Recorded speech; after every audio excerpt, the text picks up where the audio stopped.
Hi hello friends, ಎಲ್ಲರಿಗೂ ಕೂಡ ಮತ್ತೊಮ್ಮೆ ನಮ್ಮ ತರಗತಿಗಳಿಗೆ ನಿಮಗೆ ಸ್ವಾಗತ. ವಿದ್ಯಾರ್ಥಿಗಳೇ, ಇವತ್ತಿನ ತರಗತಿ ಬಂದ್ಬಿಟ್ಟು ನಿಮಗೆಲ್ಲರಿಗೂ ಕೂಡ ಗೊತ್ತಿರೋ ಹಾಗೆ ಮೆಂಟಲ್ ಎಬಿಲಿಟಿ 2ನೇ ತರಗತಿ VAO 2026ಕ್ಕೆ ಸಂಬಂಧಪಟ್ಟಂತೆ ಸಂಪೂರ್ಣ ಮಾನಸಿಕ ಸಾಮರ್ಥ್ಯವನ್ನು ನಾನು ಮಾಡಿಕೊಡ್ತಾ ಇದ್ದೀನಿ. ಟೋಟಲ್ ಆಗಿ ಅರೌಂಡ್ ನಾನು ಮಿನಿಮಮ್ ಒಂದು 10 ತರಗತಿ ಮಾಡ್ಕೊಡ್ತೀನಿ ಅಂತ ಹೇಳಿದ್ದೀನಿ. ಎಷ್ಟು ತರಗತಿ ಆಗುತ್ತೋ ಗೊತ್ತಿಲ್ಲ, ಬಟ್ ಮಿನಿಮಮ್ ನಾನು ಎಷ್ಟು ಕೊಡ್ತೀನಿ ಅಂತ ಅಂದ್ರೆ ಮಿನಿಮಮ್ ಒಂದು VAO ಪರೀಕ್ಷೆಗೆ ಯೂಸ್ ಆಗ್ಲಿ ಅಂತ ಒಂದು 10 ತರಗತಿಗಳನ್ನ ಕೊಡ್ತಾ ಹೋಗ್ತೀನಿ. ಮುಂದೆ ಜಾಸ್ತಿ ಆದ್ರೂ ಕೂಡ ಗೊತ್ತಿಲ್ಲ, ಬಟ್ ಮೆಂಟಲ್ ಎಬಿಲಿಟಿಗೆ ಸಂಬಂಧಪಟ್ಟಂತೆ 10 ತರಗತಿ ಮಿನಿಮಮ್ ಕೊಡ್ತೀನಿ. ಓಕೆನಾ? ಎಲ್ಲವನ್ನು ಕೂಡ 100% ನೀವು ತರಗತಿಗಳನ್ನ ನೋಡಿದ್ರೆ ನಿಮಗೆ 100% ಇಲ್ಲಿ ಸ್ಕೋರ್ ಆಗುತ್ತೆ. ಮಿನಿಮಮ್ 10ರಿಂದ 12 ಕ್ವಶನ್ಸ್ ಇಲ್ಲಿಂದಾನೆ ಬರುತ್ತೆ. ಓಕೆನಾ? ಮೆಂಟಲ್ ಎಬಿಲಿಟಿಯಿಂದ ಬರುತ್ತೆ. ಅದಕ್ಕಾಗಿ ಮಿಸ್ ಮಾಡಬೇಡಿ ವಿದ್ಯಾರ್ಥಿಗಳೇ. ಈಗ ಡೈರೆಕ್ಟ್ ಆಗಿ ತರಗತಿಗಳನ್ನ ಶುರು ಮಾಡೋಣ. ಅದಕ್ಕಿಂತ ಮುಂಚಿತವಾಗಿ ಈ ಒಂದು ಬ್ಯಾಚ್, ಸಂಪೂರ್ಣ ಬ್ಯಾಚ್ ಅನ್ನ ಯಾರ್ಯಾರು ಪರ್ಚೇಸ್ ಮಾಡಿಲ್ಲ, ಇದೊಂದು PDF ಬ್ಯಾಚ್ ಆಗಿರುತ್ತೆ. ಈ ಒಂದು PDF ಬ್ಯಾಚ್ ಅಲ್ಲಿ ನಿಮಗೆ ಏನಪ್ಪಾ ಅಂತ ಅಂದ್ರೆ ಗ್ರಾಮ ಆಡಳಿತ ಅಧಿಕಾರಿಗೆ ಸಂಬಂಧಪಟ್ಟಂತೆ GK ಪೇಪರ್ 1, GK ಪೇಪರ್ 1ಗೆ ಸಂಬಂಧಪಟ್ಟಂತೆ ಏನೇನ್ ಬೇಕು ನಿಮಗೆ, ಏನು GK ಪೇಪರ್ 1 ಅಲ್ಲಿ ಏನೇನು ಬರುತ್ತೆ, history, polity, economics, geography, science, mental ability, ಮತ್ತೆ ಇಲ್ಲಿ ಕರೆಂಟ್ ಅಫೇರ್ಸ್.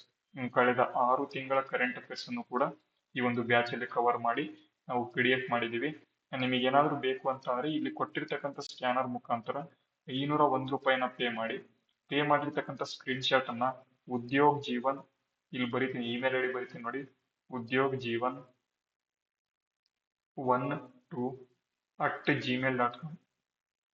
ಓಕೆನಾ? @gmail.com. ನಾವು ಇಮೇಲ್ ಐಡಿಯನ್ನ ಡಿಸ್ಕ್ರಿಪ್ಷನ್ ಅಲ್ಲೂ ಕೂಡ ಕೊಟ್ಟಿರ್ತೀವಿ, ನೀವು ಬೇಕಾದ್ರೆ ಚೆಕ್ ಮಾಡಬಹುದು. ಈ ಒಂದು ಇಮೇಲ್ ಐಡಿಗೆ ನೀವೇನ್ ಮಾಡ್ಬೋದು, ಈ ಒಂದು ನಿಮ್ಮ ಒಂದು ಸ್ಕ್ರೀನ್ ಶಾಟ್ ಅನ್ನ ಕಳಿಸಿದ್ರೆ ನಾವು ಡೈರೆಕ್ಟ್ ಆಗಿ ನಾವೇನ್ ಮಾಡ್ತೀವಿ, ನಿಮಗೆ PDF ಅನ್ನ ಕಳಿಸ್ತೀವಿ. ಇಲ್ಲ ಅಂತ ಅಂದ್ರೆ ಎಕ್ಸಾಮ್ ಇನ್ ಕನ್ನಡ ಅಂತ ಟೆಲಿಗ್ರಾಮ್ ಪೇಜ್ ಇದೆ, ಎಕ್ಸಾಮ್ ಇನ್ ಕನ್ನಡ, ಸೇಮ್ ನಮ್ಮ ಚಾನಲ್ ನೇಮ್ ತರಾನೇ ಎಕ್ಸಾಮ್ ಇನ್ ಕನ್ನಡ ಅಂತ ಟೆಲಿಗ್ರಾಮ್ ಪೇಜ್ ಇದೆ. ಅದನ್ನ ಯಾರು ಜಾಯ್ನ್ ಆಗಿಲ್ಲ ಅಲ್ಲೂ ಕೂಡ ಜಾಯ್ನ್ ಆಗಿ, ಡಿಸ್ಕ್ರಿಪ್ಷನ್ ಅಲ್ಲಿ ಲಿಂಕ್ ಇದೆ, ನೀವು ಚೆಕ್ಔಟ್ ಮಾಡ್ಕೊಳ್ಳಿ. ಓಕೆನಾ? ಅದೇ ರೀತಿ ಈಗ ಹಿಂದಿನ ತರಗತಿಯಲ್ಲಿ ಈ ಒಂದು ಪರ್ಸೆಂಟೇಜ್ ಅಥವಾ ಪ್ರತಿಶತಕ್ಕೆ ಸಂಬಂಧಪಟ್ಟಂತೆ ನಾನು ತರಗತಿಗಳನ್ನ ಕೊಟ್ಟಿದ್ದೆ. ಮಿನಿಮಮ್ ನಾನು 10 ಕ್ವಶನ್ ಅನ್ನ ಅಲ್ಲಿ ಮಾಡಿಕೊಟ್ಟಿದ್ದೆ. ಇವತ್ತಿನ ತರಗತಿ ಅದರ ಮುಂದಿನ ಭಾಗ ಹೇಗಿರುತ್ತೆ, ಯಾಕಪ್ಪ ಅಂತ ಅಂದ್ರೆ ಪರ್ಸೆಂಟೇಜ್ ಅಥವಾ ಪ್ರತಿಶತ ಎಂಬತಕ್ಕಂತ ಒಂದು ಚಾಪ್ಟರ್ ಏನಿದೆ, ತುಂಬಾ ಇಂಪಾರ್ಟೆಂಟ್ ಚಾಪ್ಟರ್ ಇದು. ಅದಕ್ಕಾಗಿ ನಾನು ಇಲ್ಲಿ ನಿಮಗೆ ತರಗತಿಗಳನ್ನ ಕೊಡ್ತಾ ಹೋಗ್ತಾ ಇದ್ದೇನೆ. ಈಗ ನೋಡಿ, ಮೊದಲನೇ ಪ್ರಶ್ನೆ ಈ ರೀತಿಯಾಗಿದೆ. if 30% of a number is 20 more than the 20% of the same number, find the number ಅಂತ ಕೊಟ್ಟಿದ್ದಾರೆ. ಈ ರೀತಿ ಏನು ಕೇಳೋದಿಲ್ಲ, ಬಟ್ VAO ಪರೀಕ್ಷೆಗೆ ಸ್ವಲ್ಪ ಏನ್ ಮಾಡ್ತಾರೆ, ಡೆಪ್ತ್ ಕೇಳ್ತಾರೆ. ಓಕೆನಾ? ಡೆಪ್ತ್ ಅಂದ್ರೆ ಏನು, ನಾವು ಮುಂದೆ ಬರ್ತಕ್ಕಂಥ ತರಗತಿಗಳಲ್ಲಿ ನಿಮ್ಗೆ VAO ಪರೀಕ್ಷೆಗೆ ಯಾವ ತರ ಇಲ್ಲಿ ಮೆಂಟಲ್ ಎಬಿಲಿಟಿ ಕ್ವಶನ್ ಬಂದಿದಾವೆ ಅದನ್ನೆಲ್ಲವನ್ನು ಕೂಡ ಮಾಡಿಸ್ಕೊಡ್ತೀನಿ. ಓಕೆನಾ? ಅದಕ್ಕೆ ವರಿ ಆಗ್ತಕ್ಕಂಥ ಅವಶ್ಯಕತೆ ಇಲ್ಲ. ಈಗ ಈ ಒಂದು ಪ್ರಶ್ನೆನ ನೋಡಿ, ಒಂದು ಸಂಖ್ಯೆಯು 30% ಅದೇ ಸಂಖ್ಯೆ 20%ಗಿಂತ ಹೆಚ್ಚು ಆಗಿದ್ದರೆ ಆ ಸಂಖ್ಯೆಯನ್ನು ಕಂಡುಹಿಡಿಯಿರಿ ಅಂತ. If a number is 20 more than ಅಂದ್ರೆ 30% ಆಫ್ ಎಕ್ಸ್ ಅಂತ, ಆ ಒಂದು ನಂಬರ್ ಏನು, ಆ ಒಂದು ನಂಬರ್ ಎಕ್ಸ್ ಏನಾಗಿದೆ ಅಂತ ಅಂದ್ರೆ 20 ಜಾಸ್ತಿ ಇದೆ. ಯಾವ್ದ್ರಿಂದ ಅಂತ ಅಂದ್ರೆ 20% ಆಫ್ ಅದೇ ನಂಬರ್ ಎಕ್ಸ್ ಇಂದ. ಹಾಗಾದ್ರೆ ಈ ಒಂದು 20% ಆಫ್ ಎಕ್ಸ್ ಅನ್ನ ಈ ಕಡೆ ಕಳಿಸಿದ್ರೆ ಏನಾಗುತ್ತೆ, ಆ 30% of X minus 20% of X is equal to 20 ಆಗುತ್ತೆ. ಈಗ ನೋಡಿ, 30% ಅಲ್ಲಿ 20% ಹೋದ್ರೆ ಎಷ್ಟು, 10% ಆಫ್ ಎಕ್ಸ್ ಉಳಿತು, ಈಸ್ ಈಕ್ವಲ್ ಟು 20 ಆಯ್ತು. ಈ 0 ಕ್ಯಾನ್ಸಲ್ ಆದ್ರೆ ಎಕ್ಸ್ ಇಸ್ ಈಕ್ವಲ್ ಟು 2 ಆಯ್ತು. ಎಕ್ಸ್ ಇಸ್ ಈಕ್ವಲ್ ಟು ಎಷ್ಟಾಯ್ತು, 2 ಆಯ್ತು. ತುಂಬಾ ಇಂಪಾರ್ಟೆಂಟು. ಇಲ್ಲೇನ್ ಮಾಡ್ತೀರಾ, ತಪ್ಪು ಮಾಡ್ಕೊಂಡು ಹೋಗ್ತೀರಾ. ಬಟ್ ಏನಪ್ಪಾ ಅಂತ ಇಲ್ಲೇನ್ ಕೇಳಿದರೆ, ಆ ಒಂದು ನಂಬರ್ ಏನು ಅಂತ ಕೊಟ್ಟಿದ್ದಾರೆ, ಆ ನಂಬರ್ ಏನು ಅಂತ, ಇದು X is equal to 2, but X percent ಅಂತ ಕೇಳಿದ್ರೆ 2 ಇಂಟು 100% ಎಷ್ಟಾಯ್ತು, 200 ಆಯ್ತಲ್ವಾ. 200 ಇದಕ್ಕೆ ಸರಿಯಾದ ಉತ್ತರ. 200 ಸರಿಯಾದ ಉತ್ತರ. Option C is the right answer ಅಂತ. ಓಕೆನಾ? ಅರ್ಥ ಆಯ್ತಾ?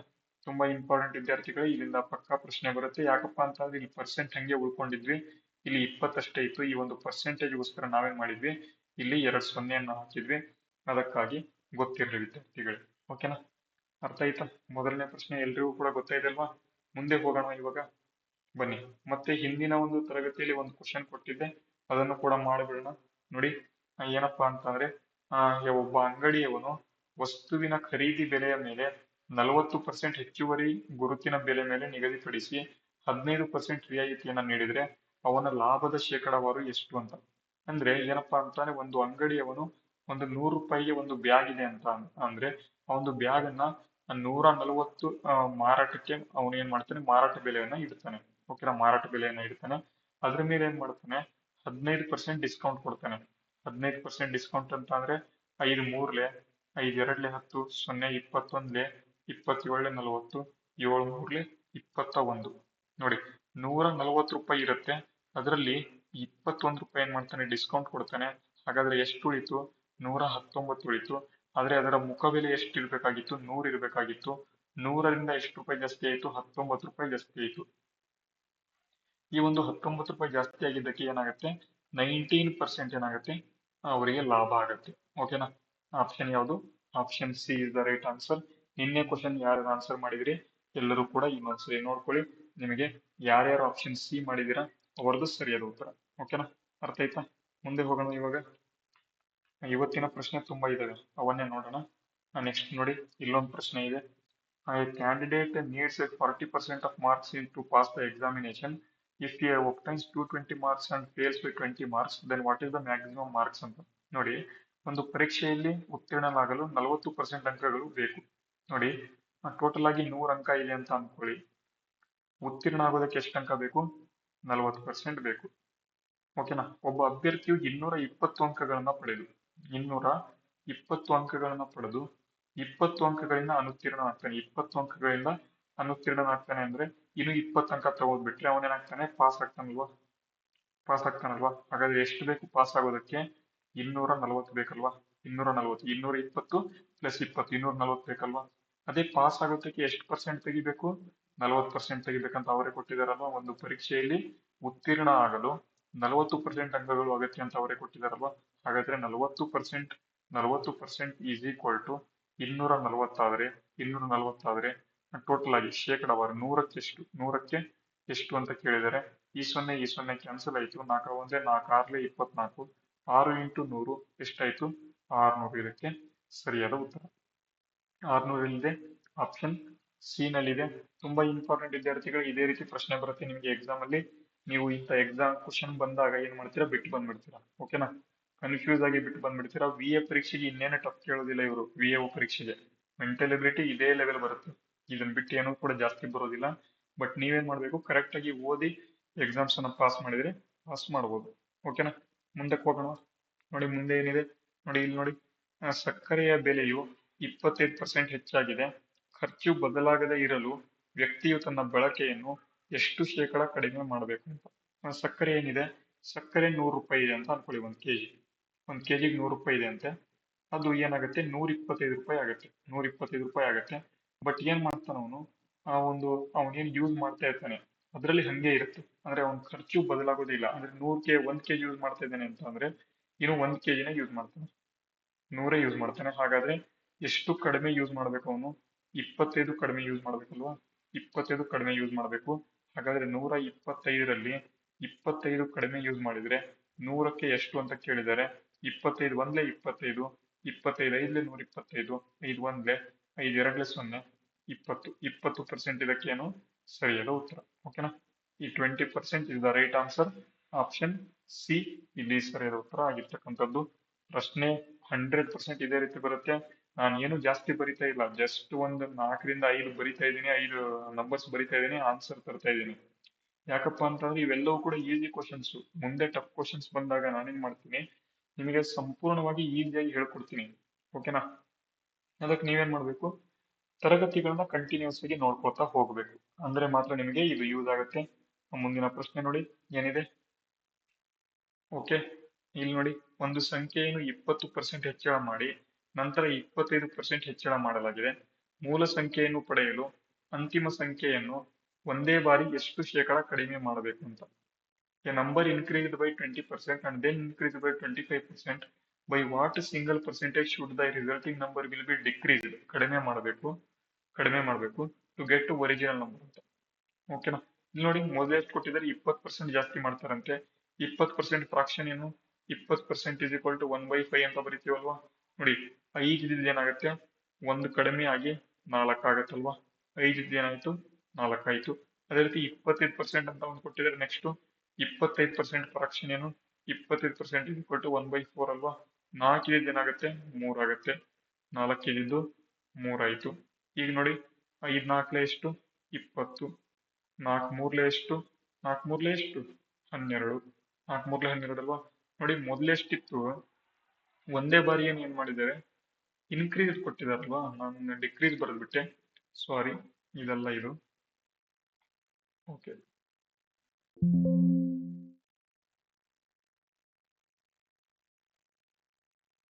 ಓಕೆ, ಇಲ್ಲಿ ನೋಡಿ ಏನ್ ಕೊಟ್ಟಿದ್ದಾರೆ, ಎ ನಂಬರ್ ಇನ್ಕ್ರೀಸ್ಡ್ ಬೈ 20% ಅಂತ. 20% ಇನ್ಕ್ರೀಸ್ ಅಂತ ಅಂದ್ರೆ 5 ಏನಾಗುತ್ತೆ, 6 ಆಗುತ್ತೆ. ಅದೇ ರೀತಿ ಇನ್ಕ್ರೀಸ್ಡ್ ಬೈ 25% ಅಂತ ಅಂದ್ರೆ 4 ಏನಾಗುತ್ತೆ, 5 ಆಗುತ್ತೆ. ಈಗ ನೋಡಿ 5 4 ಎಷ್ಟು, 5 4 20. ನೆಕ್ಸ್ಟ್ 6 5 ಎಷ್ಟು, 6 5 30. ಹಾಗಾದ್ರೆ ಈ ಒಂದು 30ನ್ನ ಏನು ಮಾಡಿದ್ರೆ 20 ಆಗುತ್ತೆ, ಎಷ್ಟು ಪರ್ಸೆಂಟ್ ಇಳಿಕೆ ಮಾಡಿದ್ರೆ 20 ಆಗುತ್ತೆ ಅಂತ ಕೇಳಿದರೆ, ನೋಡಿ ಅಂತಿಮ ಸಂಖ್ಯೆಯನ್ನು ಒಂದೇ ಬಾರಿ ಎಷ್ಟು ಶೇಕಡ ಕಡಿಮೆ ಮಾಡಬೇಕು ಅಂತ. ಅಂದ್ರೆ ಅಂತಿಮ ಸಂಖ್ಯೆ ಅಂದ್ರೆ ಇದು, ಈ ಒಂದು ಅಂತಿಮ ಸಂಖ್ಯೆ 30. 30ನ್ನ ಎಷ್ಟು ಕಡಿಮೆ ಮಾಡಬೇಕು, 10 ಕಡಿಮೆ ಮಾಡ್ಬೇಕಲ್ವಾ. 10 ಕಡಿಮೆ ಮಾಡಬೇಕು. ಅದರ ಶೇಕಡ ಕೇಳಿದರೆ ಇಂಟು 100 ಆಗುತ್ತೆ. ನೋಡಿ ಈ 0 ಕ್ಯಾನ್ಸಲ್ ಆಯ್ತಲ್ವಾ. 3 ಒಂದೇ, 3 ಮೂರ್ಲೆ 9, 3 ಮೂರ್ಲೆ 9, 1/3. 33 1/3 is the right answer. Option ಯಾವುದು, option C is the right answer. ಗೊತ್ತಾಯ್ತಾ. ಮುಂದಕ್ಕೆ ಹೋಗೋಣ. ಇವಾಗ ನಾವು ಮುಂದಕ್ಕೆ ಹೋಗೋಣ. ಓಕೆ, ಮುಂದಕ್ಕೆ ಹೋಗೋಣ ಬನ್ನಿ. ನೋಡಿ ಮುಂದೆ ಏನಿದೆ, ಇನ್ ಎಲೆಕ್ಷನ್ ಬಿಟ್ವೀನ್ 2 ಕ್ಯಾಂಡಿಡೇಟ್ಸ್. ಇದು 2700 ಆಗ್ಬೇಕು, ಬರ್ಕೊಂಬಿಡಿ. 2700 ಆಗ್ಬೇಕು. ಇಲ್ಲೂ ಕೂಡ 2700 ಮಾಡ್ಕೊಡಿ ಇವಾಗ. ಓಕೆ, 2700 ಮಾಡ್ಕೊಂಡ್ರೆ ನೋಡಿ, ಇಲ್ಲಿ ಇಬ್ಬರು ಅಭ್ಯರ್ಥಿಗಳು ಇದ್ದಾರೆ, ಎ ಮತ್ತು ಬಿ ಅಂತ ಅನ್ಕೊಳ್ಳಿ, ಇಲ್ಲಾಂದ್ರೆ ಹಂಗೆ ಇಟ್ಕೊಳ್ಳಿ. ಇಬ್ಬರು ಅಭ್ಯರ್ಥಿಗಳ ನಡುವಿನ ಚುನಾವಣೆಯಲ್ಲಿ ಒಬ್ಬ ಅಭ್ಯರ್ಥಿಯು ಮಾನ್ಯ ಮತಗಳ 56% ಪಡೆದು 2700 ಮತಗಳ ಅಂತರದಿಂದ ಗೆದ್ದನು. ಹಾಗಾದ್ರೆ ಒಟ್ಟು ಮತಗಳಲ್ಲಿ 10% ಅಮಾನ್ಯ ಆಗಿದೆ. ಮತ್ತೆ ಇಲ್ಲಿ ಚಲಾಯಿಸಲಾದ ಒಟ್ಟು ಮತಗಳ ಸಂಖ್ಯೆ ಎಷ್ಟು ಅಂತ ಕೊಟ್ಟಿದ್ದಾರೆ. ತುಂಬಾ ಈಸಿ ಪ್ರಶ್ನೆ. ನೋಡಿ ಏನಂತ ಅಂದ್ರೆ, ಇಲ್ಲಿ ಟೋಟಲ್ ಆಗಿ ಮಾನ್ಯ ಮತಗಳು 100 ಅಂತ ಅನ್ಕೊಂಡ್ಬೇಡ. 100 ಅಂತ ಮಾನ್ಯ ಮತಗಳು ಇವು, ಮಾನ್ಯ ಮತಗಳು. ಓಕೆನಾ. ಅಮಾನ್ಯ ಮತಗಳು ಅಲ್ಲ, ಒಟ್ಟು ಮಾನ್ಯ ಮತಗಳು. ಅಮಾನ್ಯ ಮತಗಳನ್ನು ಸೇರಿಸಿ ಒಟ್ಟು ಜನರು ಎಷ್ಟು, ಒಟ್ಟು ಮತಗಳ ಸಂಖ್ಯೆ ನಾವು ಲಾಸ್ಟ್ಗೆ ಕೊಡೋಣ. ಒಟ್ಟು ಮತಗಳು ಇಲ್ಲಿ ಹೇಳ್ತೀನಿ ಎಕ್ಸ್ ಅಂತ. ಇಲ್ಲಿ ಮಾನ್ಯ ಮತಗಳು 100 ಅಂತ ಅಂದ್ರೆ ಇದರ ಒಂದು 56% ಏನ್ ಮಾಡ್ತಾನೆ, 56% ಎ ಅಂತಕ್ಕಂಥ ವ್ಯಕ್ತಿ ತಗೊಂಡು ಅವನೇನ್ ಮಾಡ್ತಾನೆ, ಈ ಒಂದು ವೋಟ್ ಅಲ್ಲಿ ಗೆದ್ದು ಬಿಡ್ತಾನೆ. ಇನ್ನೊಬ್ಬ ಬಿ, ಅವನಿಗೆ ಎಷ್ಟು ವೋಟ್ ಸಿಗುತ್ತೆ, 56 ಇವನಿಗೆ ಸಿಕ್ತು ಅಂತ ಅಂದ್ರೆ ಇನ್ನೊಬ್ನಿಗೆ ಎಷ್ಟು ಸಿಗ್ಬೇಕು, 44 ಸಿಗ್ಬೇಕಲ್ವಾ. 44 ಸಿಗ್ಬೇಕಲ್ವಾ, ಹೌದಲ್ವಾ. ಇವನಿಗೆ 56 ಸಿಕ್ಕಿದೆ. 56 ಅಂತಾರೆ 100ರಲ್ಲಿ 56 ಹೋದ್ರೆ ಎಷ್ಟು, 44 ಸಿಗ್ಬೇಕು. ಇವನು ಬಿ ಎಂಬತಕ್ಕಂಥ ವ್ಯಕ್ತಿ, ಇವನು ಸೋತಿರೋನು. ಹಾಗಾದ್ರೆ ಎಷ್ಟು ಮತದಿಂದ ಸೋತಿರೋದು, 56ರಿಂದ 44 ಡಿಫ್ರೆನ್ಸ್. ಇದು ಎಷ್ಟು ಮತ, 2700. 2700 ಎಷ್ಟು, ಇಲ್ಲೊಂದು 6 ಇಲ್ಲೊಂದು 6, 12%. 12% ಎಷ್ಟು, 2700.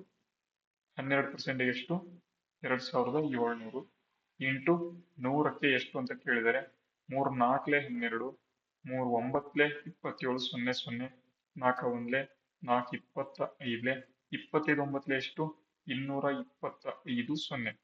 ಇದೆಷ್ಟಿದು, 99. 95 100ಕ್ಕೆ ಇದು. ಓಕೆನಾ, 100ಕ್ಕೆ ಇದು. ಹಾಗಾದ್ರೆ ಇದು ಮಾನ್ಯ ಸಂಖ್ಯೆಗಳು. ಮಾನ್ಯ ಸಂಖ್ಯೆಗಳು ಅಂತಂದ್ರೇನು, ಮಾನ್ಯ ಮತಗಳು ಅಂತಂದ್ರೇನು, 10% ಏನ್ ಮಾಡಿದ್ದಾರೆ ಅಮಾನ್ಯ ಮತಗಳು, ಅದನ್ನ ಸೇರಿಸಿಲ್ಲ. ಹಂಗಂದ್ರೆ ಎಷ್ಟು, 90%. ಇದು 90%. 90%ಗೆ ಎಷ್ಟು, 90%ಗೆ 90%ಗೆ ನೋಡಿ 2250 ಇದೆ. ಹಾಗಾದ್ರೆ 100%ಗೆ ಎಷ್ಟು ಅಂತ ಕೇಳಿದರೆ, ಈ 0 ಕ್ಯಾನ್ಸಲ್ ಮಾಡಿ, 9 1 9 2 9 5 45 0 0, 2500, ಸಾರಿ 25,000 ಮಾನ್ಯ ಮತಗಳು ಏನಾಗಿದ್ದಾವೆ, ಇಲ್ಲಿ ಒಟ್ಟು ಮತಗಳ ಸಂಖ್ಯೆ ಆಗಿದೆ. 25,000 ಇದಕ್ಕೆ ಸರಿಯಾಗಿರ್ತಕ್ಕಂಥ ಉತ್ತರ. ತುಂಬಾ ಇಂಪಾರ್ಟೆಂಟ್ ವಿದ್ಯಾರ್ಥಿಗಳೇ, ಇದನ್ನ 2700 ಮಾಡ್ಕೊಳ್ಳಿ. 2400 ಅಂತ ಮಿಸ್ ಪ್ರಿಂಟ್ ಆಗಿದೆ, ಅದು ಗೊತ್ತಿರಲಿ. ಓಕೆನಾ, ಅರ್ಥ ಆಯ್ತಾ. ಮುಂದಕ್ಕೆ ಹೋಗೋಣ. ಇವಾಗ ತರಗತಿ ತುಂಬಾ ಇಂಪಾರ್ಟೆಂಟ್ ಇದೆ ವಿದ್ಯಾರ್ಥಿಗಳೇ, ಸುಮ್ಮನೆ ಹೇಳ್ತಾ ಇಲ್ಲ. ತರಗತಿ ಮಾತ್ರ ತುಂಬಾ ಇಂಪಾರ್ಟೆಂಟ್ ಇದೆ, ಮಿಸ್ ಮಾಡಬೇಡಿ. ಎಲ್ಲಾ ತರಗತಿಗಳು ತುಂಬಾ ಇಂಪಾರ್ಟೆಂಟ್ ಆಗಿದೆ. ಅದೇ ರೀತಿ ಬನ್ನಿ ನೋಡೋಣ ಮುಂದಿನ ಪ್ರಶ್ನೆ ನೋಡಿ. ಒಬ್ಬ ವ್ಯಕ್ತಿಯು ಆದಾಯವನ್ನು 20% ಮತ್ತು ಖರ್ಚನ್ನು 10% ಹೆಚ್ಚಳ ಮಾಡಿದರಂತೆ. ಅವನ ಮೂಲ ಆದಾಯ ಅಂತ ಅಂದ್ರೆ ಅವನ ಆದಾಯ 50,000 ಇತ್ತು, ಮತ್ತೆ ಅವನ ಖರ್ಚು 40,000 ಇತ್ತು ಮೊದಲು. ಹಾಗಾದ್ರೆ ಅವನ ಉಳಿತಾಯದಲ್ಲಿ ಆಗಿರ್ತಕ್ಕಂಥ ಶೇಕಡ ಎಷ್ಟು ಅಂತ ಕೇಳಿದರೆ ತುಂಬಾ ಈಸಿ. ಮೊದಲು ಅವನ ಇನ್ಕಮ್ ಎಷ್ಟಿತ್ತು ನೋಡಿ, ಇನ್ಕಮ್ ಎಷ್ಟಿತ್ತು? 50,000 ಇತ್ತು. ನೆಕ್ಸ್ಟ್ ಇನ್ಕಮ್ ಏನಿತ್ತು, ನೆಕ್ಸ್ಟ್ ಎಕ್ಸ್ಪೆಂಡಿಚರ್ ಅಂದ್ರೆ ಅವನ ಒಂದು ಖರ್ಚು ಎಷ್ಟಿತ್ತು? 40,000 ಇತ್ತು. 40,000 ಇತ್ತು. ಸೇವಿಂಗ್ ಎಷ್ಟಾಯ್ತು? ಉಳಿತಾಯ ಎಷ್ಟಾಯ್ತು? ಇಲ್ಲಿ 10,000 ಉಳಿತಾಯ ಆಯ್ತು. 10,000 ಉಳಿತಾಯ ಆಯ್ತು. ಒಬ್ಬ ವ್ಯಕ್ತಿಯ ಆದಾಯವನ್ನು 20% ಮತ್ತು ಖರ್ಚನ್ನು 10%ಗೆ ಹೆಚ್ಚಳ ಮಾಡಿದ್ದಾರೆ. 20% ಅಂತ ಅಂದ್ರೆ ಇನ್ಕಮ್ 20% ಜಾಸ್ತಿ ಮಾಡಿದ್ದಾರೆ ಅಂತ ಅಂದ್ರೆ ಏನು? 20% ಅಂತ ಅಂದ್ರೆ 50,000ದಿಂದ 60,000 ಆಯ್ತು. 60,000 ಆಯ್ತು. ಅದೇ ಇಲ್ಲಿ 10% ಏನ್ ಮಾಡಿದ್ದಾರೆ? ಅವನ ಒಂದು ಖರ್ಚನ್ನ ಹೆಚ್ಚಳ ಮಾಡಿದ್ದಾರೆ. 40,000ದಲ್ಲಿ 10% ಅಂತ 44,000 ಆಯ್ತು. 44,000 ಆಯ್ತು. ಇಲ್ಲಿ ನೋಡಿ 60,000ದಲ್ಲಿ ಈಗ 44,000 ಹೋದ್ರೆ ಎಷ್ಟಾಯ್ತು? 16,000 ಆಯ್ತಲ್ವಾ? 16,000 ಆಯ್ತಲ್ವಾ? ಅವನ ಉಳಿತಾಯದಲ್ಲಿ ಆಗಿರ್ತಕ್ಕಂಥ ಶೇಕಡ ಎಷ್ಟು? ಮೊದಲು 10,000 ಉಳಿತಾಯ ಮಾಡ್ತಾ ಇದ್ರು, ಈಗೇನ್ ಮಾಡ್ತಾ ಇದ್ದಾರೆ? 16,000 ಮಾಡ್ತಾ ಇದ್ದಾರೆ. ಹಾಗಾದ್ರೆ ಎಷ್ಟು? 6,000 ಜಾಸ್ತಿ ಮಾಡ್ತಾ ಇದ್ದಾರೆ. 6,000 ಜಾಸ್ತಿ ಮಾಡ್ತಾ ಇದ್ದಾರೆ. ಮೊದ್ಲೆಷ್ಟು ಮಾಡ್ತಾ ಇದ್ರು? 10,000 ಮಾಡ್ತಾ ಇದ್ರು. ಹಾಗಾದ್ರೆ ಪರ್ಸೆಂಟೇಜ್ ಅಲ್ಲಿ ಎಷ್ಟು? 2 0 ಕ್ಯಾನ್ಸಲ್ ಆಯ್ತು. 2 0 ಕ್ಯಾನ್ಸಲ್ ಆಯ್ತು. ಎಷ್ಟು ಪರ್ಸೆಂಟು? 60%. 60% ಆಗಿರೋದ್ರಿಂದ ಆಪ್ಷನ್ ಬಿ ಇಲ್ಲಿ ಸರಿಯಾಗಿರ್ತಕ್ಕಂತಹ ಉತ್ತರ. ಎಲ್ಲರಿಗೂ ಕೂಡ ಅರ್ಥ ಆಯ್ತು ಅಂತ ಅನ್ಕೊಂಡಿದ್ದೀನಿ. ಮುಂದಿನ ಪ್ರಶ್ನೆಗೆ ಹೋಗೋಣ. ನೋಡಿ, ಇಲ್ಲಿ ಮುಂದಿನ ಪ್ರಶ್ನೆ ಇದೆ. ಒಬ್ಬ ವಿದ್ಯಾರ್ಥಿಯು ಗಣಿತದಲ್ಲಿ 30%, ಇಲ್ಲಿ ಆಪ್ಷನ್ 180 ಅಂತ ಮಾಡ್ಕೊಳ್ಳಿ, ಯಾಕೆಂದ್ರೆ ಇದು ಆಪ್ಷನ್ ತಪ್ಪಿದೆ. 180 ಓಕೆನಾ? ಒಬ್ಬ ವಿದ್ಯಾರ್ಥಿಯು ಗಣಿತದಲ್ಲಿ 30% ಮತ್ತು ವಿಜ್ಞಾನದಲ್ಲಿ 40% ಅಂಕಗಳನ್ನು ಪಡೆದನು. ನೋಡಿ, ನೆಕ್ಸ್ಟ್ ಗಣಿತದ ಗರಿಷ್ಠ ಅಂಕಗಳು ವಿಜ್ಞಾನದ ಗರಿಷ್ಠ ಅಂಕಗಳ 2 ಪಟ್ಟು ಆಗಿದೆ. ಅಂದ್ರೆ ಗಣಿತದ ಗರಿಷ್ಠ ಅಂಕಗಳು ಏನಾಗಿದ್ದಾವೆ? ವಿಜ್ಞಾನದ ಗರಿಷ್ಠ ಅಂಕಗಳೆಷ್ಟು? 100 ಅಂತ ಇಟ್ಕೊಳ್ಳಿ. ವಿಜ್ಞಾನದ ಗರಿಷ್ಠ ಅಂಕಗಳು ಅಂದ್ರೆ ವಿಜ್ಞಾನ. ಗಣಿತದ ಗರಿಷ್ಠ ಅಂಕಗಳು ಎಷ್ಟಾಗತ್ತೆ? ಗಣಿತದ ಗರಿಷ್ಠ ಅಂಕಗಳು 200 ಆಗತ್ತೆ. 200x ಆಯ್ತಾ? ಇಲ್ಲಿ ಒಬ್ಬ ವಿದ್ಯಾರ್ಥಿಯು ಗಣಿತದಲ್ಲಿ 30% ಮತ್ತು ವಿಜ್ಞಾನದಲ್ಲಿ 40% ಅಂಕಗಳನ್ನ ಪಡೆದನು. ಗಣಿತದಲ್ಲಿ 30% ಅಂತ ಅಂದ್ರೆ ಎಷ್ಟು? 3 2 60x ಅಂಕಗಳನ್ನ ಪಡೆದನು. ನೆಕ್ಸ್ಟ್ ಇಲ್ಲಿ ವಿಜ್ಞಾನದಲ್ಲಿ 40% ಅಂಕಗಳನ್ನ ಪಡೆದನು. ಇಲ್ಲಿ 40% ತೆಗಿತಾನೆ. 40% ಅಂತ ಅಂದ್ರೆ ಎಷ್ಟು? 40x. ಹಾಗಾದ್ರೆ ಇಲ್ಲಿ ಎರಡೂ ವಿಷಯಗಳಲ್ಲಿ ಪಡೆದ ಒಟ್ಟು ಅಂಕಗಳು 180. ಎರಡೂ ವಿಷಯಗಳಲ್ಲಿ ಪಡೆದ ಒಟ್ಟು ಅಂಕಗಳೆಷ್ಟು? 180 ಆದ್ರೆ 180 ಅಂತ ಅಂದ್ರೆ 60 + 40 2 = 180 ಆದ್ರೆ ಅವನ ವಿಜ್ಞಾನದ ಗರಿಷ್ಠ ಅಂಕಗಳನ್ನು ಕಂಡುಹಿಡಿಯಿರಿ. ವಿಜ್ಞಾನದ ಗರಿಷ್ಠ ಅಂಕ ಎಷ್ಟು? 100x ಅಲ್ವಾ? ಇಲ್ಲಿ ನೋಡಿ 60 + 40x ಎಷ್ಟು? 100x = ಎಷ್ಟು? 180. ಅದೇ ಬೇಕಾಗಿತ್ತು. 180 ಇದಕ್ಕೆ ಸರಿಯಾದ ಉತ್ತರ. ಇಲ್ಲಿ 300 ಅಂತ ಕೊಟ್ಟಿದ್ದಾರೆ, ಬಟ್ ಆಪ್ಷನ್ ಸರಿ ಮಾಡಿದ್ದೀನಿ. 180 ಇದಕ್ಕೆ ಸರಿ ಆಗಿರ್ತಕ್ಕಂತಹ ಒಂದು ಉತ್ತರ. ಅರ್ಥ ಆಯ್ತಾ? ತುಂಬಾ ಈಸಿ ಇದೆ ಅಲ್ವಾ? ಮೆಂಟಲ್ ಎಬಿಲಿಟಿ ಏನು ಟಫ್ ಇಲ್ಲ ಅಲ್ವಾ? ಟಫ್ ಇದ್ರೂ ಕೂಡ ನೀವು ಓದ್ಲೇಬೇಕು ವಿದ್ಯಾರ್ಥಿಗಳೇ. ಓಕೆನಾ? ಓಕೆ, ಮುಂದಿನ ಪ್ರಶ್ನೆ ನೋಡಿ. ಒಬ್ಬ ವ್ಯಕ್ತಿಯ ವೇತನವನ್ನು 20% ಕಡಿಮೆ ಮಾಡಲಾಗಿದೆ. ನೋಡಿ, 20% ಕಡಿಮೆ ಅಂತ ಅಂದ್ರೆ 100 ಇದ್ದಿದ್ದು 80 ಮಾಡಿದ್ದಾರೆ. ಓಕೆನಾ? ಮೂಲ ವೇತನಕ್ಕೆ ಮರಳಿ ಪಡೆಯಲು ಕಡಿಮೆ ಮಾಡಿದ ವೇತನವನ್ನು ಎಷ್ಟು ಶೇಕಡ ಜಾಸ್ತಿ ಮಾಡಬೇಕು? ಎಷ್ಟು ಮಾಡಬೇಕು? 80ರಿಂದ ಇನ್ನು 20 ಜಾಸ್ತಿ ಮಾಡ್ಬೇಕಷ್ಟೇ. 80ರಿಂದ 20 ಜಾಸ್ತಿ ಮಾಡಬೇಕು. 80ಕ್ಕೆ 20 ಜಾಸ್ತಿ ಆದ್ರೆ ಇಂಟು 100ಕ್ಕೆ ಎಷ್ಟು? 100ಕ್ಕೆ ಎಷ್ಟು? 21 24 4 ಇಂಟು 25%. 25% ಏನ್ ಮಾಡ್ಬೇಕು? ಜಾಸ್ತಿ ಮಾಡಬೇಕು. ಈಸಿ ಇತ್ತು, ಅರ್ಥ ಆಯ್ತು ಅಂತ ಅನ್ಕೊಂಡಿದೀನಿ. ಮುಂದಕ್ಕೆ ಹೋಗೋಣ ಇವಾಗ. ನೋಡಿ, ಇಲ್ಲಿಂದ ಒಂದು ನಗರದ ಜನಸಂಖ್ಯೆಯನ್ನು 20% ಹೆಚ್ಚಳ ಮಾಡಿ. ನೋಡಿ, ಒಂದು ನಗರ ಇದೆ, 100 ಜನ ಇದ್ರು, ಅದ್ರಲ್ಲಿ 120 ಜನ ಮಾಡಿದ್ರು. ನಂತರ ಅದನ್ನ 10% ಕಡಿಮೆ ಮಾಡಲಾಗಿದೆ. ಅಂದ್ರೆ 10 ಜನ ಇದ್ರು, ಅದರಲ್ಲಿ 9 ಜನ ಆಗಿದ್ದಾರೆ. ಈ 0 ಕ್ಯಾನ್ಸಲ್ ಮಾಡ್ಬಿಡಿ. ಈಗ ನೋಡಿ, 10 ಎಷ್ಟು? 100. 12 9 ಎಷ್ಟು? 108. ನೋಡಿ, ಅಂತಿಮ ಜನಸಂಖ್ಯೆ 54,000 ಆಗಿದ್ರೆ, ನೋಡಿ 108 54,000 ಆಗಿದ್ರೆ 54,000 ಆಗಿದ್ರೆ ಇಂಟು ಮೂಲ ಜನಸಂಖ್ಯೆ ಅಂದ್ರೆ 100. 100 ಎಷ್ಟು ಅಂತ ಕೇಳಿದರೆ ನೋಡಿ, 18ರ ಮಗ್ಗಿಯಿಂದ ಹೋಗುತ್ತೆ. ನೋಡಿ, 18 6 108, 18 3 54, 0 0 0, 6 1 6, 6 5 30, 0 0. ಇಲ್ಲಿ 2 0 ಪ್ಲಸ್ ಇಲ್ಲಿ 2 0, ಈ 2 0 ಆಡ್ ಮಾಡಿದ್ರೆ ಎಷ್ಟಾಯ್ತು? 50,000 ಇದಕ್ಕೆ ಸರಿಯಾಗಿರ್ತಕ್ಕಂಥ ಉತ್ತರ ಆಪ್ಷನ್ ಬಿ ಇಲ್ಲಿ ಸರಿಯಾಗಿರ್ತಕ್ಕಂಥ ಉತ್ತರ. ಅರ್ಥ ಆಯ್ತು ಅಂತ ಅನ್ಕೊಂಡಿದೀನಿ. ಇವೆಲ್ಲ ಸಿಲ್ಲಿ ಕ್ವಶನ್ಸ್ ವಿದ್ಯಾರ್ಥಿಗಳೇ, ಸಿಲ್ಲಿ ಕ್ವಶನ್ಸ್. ನಿಮ್ಮ VA ಎಕ್ಸಾಮ್ಸ್ಗಳು ಕೂಡ ಇದೇ ತರ ಬರ್ತವೆ, ನಿಮಗೇನು ಬ್ಯಾಂಕಿಂಗ್ ಕ್ವಶನ್ ಬರಲ್ಲ. ಓಕೆನಾ? ಬ್ಯಾಂಕಿಂಗ್ ಅಲ್ಲಿ ನೀವೇನಾದ್ರೂ ಓದಿದ್ರೆ 100% ನೀವು ಒಂದು ಎಕ್ಸಾಮ್ಸ್ ಕ್ಲಿಯರ್ ಮಾಡಲ್ಲ ನೀವು. ಬ್ಯಾಂಕಿಂಗ್ ಸ್ವಲ್ಪ ಟಫ್ ಇರುತ್ತೆ. ಓಕೆನಾ? ಅರ್ಥ ಆಯ್ತಾ? ಈಗ ಬರೋಣ ಬನ್ನಿ ನೆಕ್ಸ್ಟ್ ಕೊನೆಯ ಪ್ರಶ್ನೆ ನೋಡಿ. ಒಬ್ಬ ಅಂಗಡಿಯವನು ಒಂದು ವಸ್ತುವಿನ ಗುರುತಿಸಲಾದ ಬೆಲೆಯ ಮೇಲೆ ಕ್ರಮವಾಗಿ 20% ಮತ್ತು 10% ರಿಯಾಯಿತಿಗಳನ್ನ ನೀಡ್ತಾನೆ. ಅಂದ್ರೆ 20% ಪ್ಲಸ್ 10% ರಿಯಾಯಿತಿಗಳನ್ನ ನೀಡ್ತಾನೆ. ಗ್ರಾಹಕನು ಡಿಸ್ಕೌಂಟ್ ತಗೊಂಡು 1,440 ರೂಪಾಯಿ ಪೇ ಮಾಡಿದ್ರೆ ಆ ವಸ್ತುವಿನ ಗುರುತಿಸಲಾದ ಬೆಲೆ ಎಷ್ಟು? ಅಂದ್ರೆ ಮಾರ್ಕೆಟ್ ಪ್ರೈಸ್ ಎಷ್ಟು? ಅವನು ಮೊದ್ಲೇನ್ ಇಟ್ಟಿದ್ನಲ್ಲ, ಈ ಒಂದು ಮಾರ್ಕೆಟ್ ಪ್ರೈಸ್ ಇತ್ತಲ್ವಾ, ಗುರುತಿಸಲಾದ ಬೆಲೆ, ಅದ್ರ ಮೇಲೆ ಡಿಸ್ಕೌಂಟ್ ಕೊಟ್ಟ ಅಲ್ವಾ, ಡಿಸ್ಕೌಂಟ್ ಕೊಟ್ಟ ಮೇಲೆ ಎಷ್ಟು ಪೇ ಮಾಡಿದ್ರು? 1,440 ರೂಪಾಯಿ ಪೇ ಮಾಡಿದ್ರು. ಬಟ್ ಈಗ ಈ ಒಂದು ಮಾರ್ಕೆಟ್ ಪ್ರೈಸ್ ಎಷ್ಟು ಅಂತ ಕೇಳಿದ್ದಾರೆ, ಅದನ್ನ ನೀವು ಕಂಡುಹಿಡಿಬೇಕು. ಇದು ಕೊನೆಯ ಪ್ರಶ್ನೆ. ಇದಕ್ಕೆಲ್ಲರೂ ಕೂಡ ನಿಮ್ಮ ಒಂದು ಆನ್ಸರ್ ಅನ್ನ ಕಾಮೆಂಟ್ ಬಾಕ್ಸ್ ಮೂಲಕ ನೀಡಿ. ಓಕೆನಾ?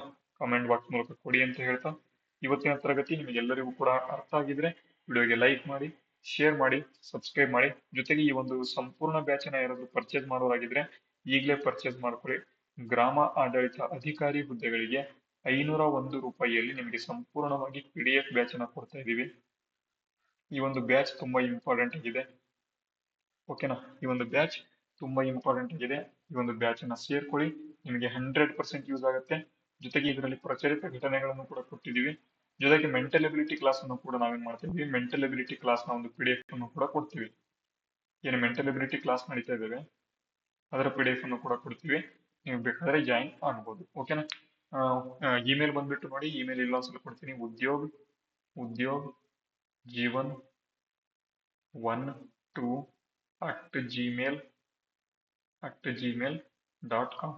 ಓಕೆನಾ? ಇಮೇಲ್ ಬರ್ಕೊಂಡ್ಬಿಡಿ, ಉದ್ಯೋಗ್ ಜೀವನ್ 12@gmail.com. ಈ ಒಂದು ಇಮೇಲ್ ಐಡಿಗೆ ನೀವೇನ್ ಮಾಡ್ಬೇಕು, ಪೇ ಮಾಡಿರ್ತಕ್ಕಂಥ ಸ್ಕ್ರೀನ್ ಶಾಟ್ ಅನ್ನ ಕಳಿಸ್ಬೇಕು. ಇಲ್ಲಿ ಇಮೇಲ್ ಐಡಿ ಕೊಟ್ಟಿದ್ದೆ ನಾನು, ಬಟ್ ಇವೇನಾಗ್ತಾ ಇದೆ, ಸ್ವಲ್ಪ ಇಲ್ಲಿ ಅರ್ಧ ಬರ್ತಾ ಇದೆ, ಈ ರೀತಿಯಾಗಿ ಅರ್ಧದಿಂದ ಬರ್ತಾ ಇದೆ, ಅದಕ್ಕಾಗಿ ಇಲ್ಲಿ ಬರಿತಾ ಇರೋದು. ಅರ್ಥ ಆಯ್ತಾ? ಇವತ್ತಿನ ತರಗತಿ ಯೂಸ್ಫುಲ್ ಆಗಿದೆ ಅಂತ ಅನ್ಕೊಂಡಿದ್ದೀನಿ. ಯೂಸ್ಫುಲ್ ಆಗಿದ್ರೆ ಪ್ಲೀಸ್ ಎಲ್ಲರೂ ಕೂಡ ಸಬ್ಸ್ಕ್ರೈಬ್ ಮಾಡಿ, ಲೈಕ್ ಮಾಡಿ, ಶೇರ್ ಮಾಡಿ. ಡೈರೆಕ್ಟ್ ಆಗಿ ಇವತ್ತಿನ ತರಗತಿನ ಮುಗಿಸ್ತೇನೆ. ಜೈ ಹಿಂದ್, ವಂದೇ ಮಾತರಂ.